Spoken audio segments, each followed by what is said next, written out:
Warcraft 3 has gone 2 decades without a real successor, and the one official attempt at revisiting it went so badly it's still a punchline. So when a single developer ships an RTS that plays almost exactly like it, I'm paying attention.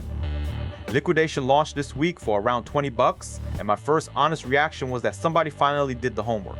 Then I stopped looking at the unicards and started looking at the screen, and found the one thing I can't unsee. Okay, so this is a top-down isometric real-time strategy game set in a world called Divio, where sci-fi and fantasy are smashed into the same setting instead of politely staying in their lanes. The whole war is over a substance called quenrium, which everyone wants and nobody's going to share. It's from a developer called Divio, published by Microprose, and it's early access as of August 4th. The setting is what bought my first hour. Strategy games have been recycling the same 3 or 4 eras for so long that I click on anything that isn't another Roman legion or another orc horde, and this one mixes magic abilities with heavy machinery in a way that made me want to see what the tech tree actually looked like. That thematic curiosity is a real thing for me. It gets a game maybe 40 minutes of my patience before the mechanics have to take over. Here the mechanics did take over, which is the part I wasn't expecting.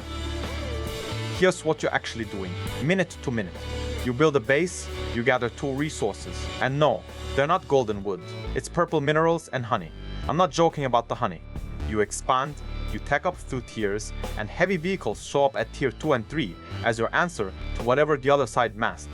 There are no air units at all, which changes everything about how a match feels. Every fight is a ground fight. Every fight is about where your line is and what's standing in it.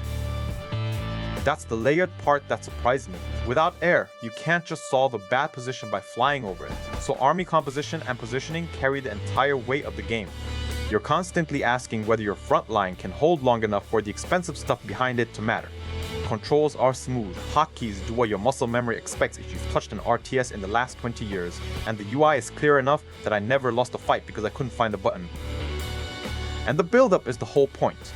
You spend a long stretch on economy, on composition, on getting your tier 3 units out, and then the engagement finally lands, and everything you decided 10 minutes ago either pays off or doesn't. That specific arc, the long preparation into the big collision, is the thing I want a strategy game to sell me. This one sells it well. 3 factions with a 4th in development. They don't play the same, which sounds like a low bar until you remember how many RTS games ship with 3 flavors of the same army. Units have real identity here.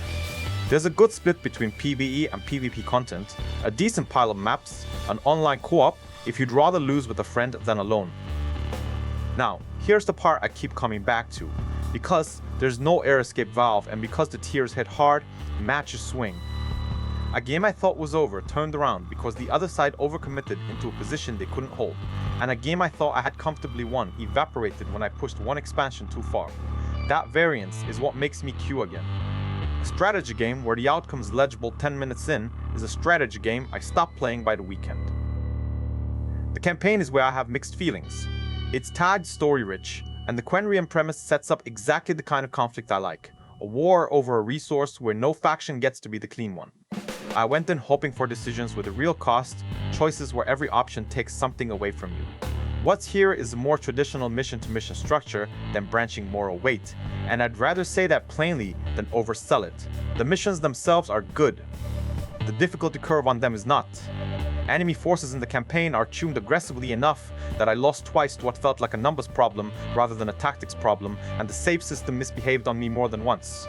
Early access, sure, still annoying. Now, this game does have problems, and one of them is the first thing you'll notice. The visuals have a haze on them. There's some kind of filter or fog sitting over the whole presentation, and once you see it, you can't stop seeing it. It looks like the color got washed out on the way to your monitor. It doesn't ruin readability, I could always tell what my units were doing, but it flattens the art in a way that makes the game look worse than it is. That's a genuine problem for a game whose entire pitch is a striking setting. The audio needs work too. Units don't feel punchy. When a heavy vehicle connects, there's no weight behind it. And in an RTS where ground combat is the only combat, that matters more than it would elsewhere. Some of the voice lines wore out their welcome fast. The soundtrack, on the other hand, is good, really good, so the mix is uneven rather than bad. And here's the honest positioning. The reception on this is split, and I understand why.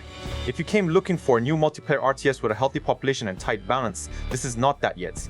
The balance in campaign is uneven, the polish isn't there, and the fair criticism is that early access is functionally released now, so a game has to be compelling on day one or nobody comes back. I think the criticism is correct in general and wrong here, because the foundation isn't a demo. It's a working RTS with 3 distinct factions and a real tech structure that just needs a year of sanding. One thing worth saying plainly, the developer is visibly active and responsive, which in a one-person early access project is the difference between a roadmap and a rumor. If your favorite thing about Warcraft 3 was the campaign missions and the shape of a good ground battle, you're going to have a good time here. If your favorite thing was the multiplayer ladder, wait, that scene doesn't exist yet. I also want to be straight about something, because I'm the wrong person to promise you a great ending. I tend to get deep into the mid-game arc of strategy games and then drift before the final act, and this one didn't break that pattern. What I can tell you with confidence is that the middle stretch, the part where you understand the factions well enough to plan around them, but not so well that it's automatic, is genuinely fun. Buy it for that stretch. Don't buy it expecting a big finish, because it's early access and the finish isn't written yet. 15 achievements, single player, PvP and online co-op if you're checking boxes. At around $20, this is an easy yes for me. You're getting a real RTS with 3 factions that actually feel different, a tier structure that forces you to think about ground composition because there's no air to hide behind, and swing potential in matches that made me start another one when I told myself I was done. At 40, I tell you to wait for the visuals to get fixed and the 4th faction to land. At 20, the campaign alone covers the ticket, and the multiplayer is a bonus you should treat as a future feature rather than a current one. Liquidation is a buy, with the haze filter as the one thing that might genuinely stop you, and only you know how much that bothers you. Anyone telling you early access means regrade on a curve is doing developers no favors. And I'd rather say this looks rough now and will probably be great in a year than pretend the screen isn't foggy. If you've put serious time into Warcraft 3, tell me straight in the comments, does this earn the comparison, or is it just wearing the coat? Subscribe if you'd rather hear which $20 games are actually worth it before you spend the money, because that's the entire point of this channel. See you in the next one.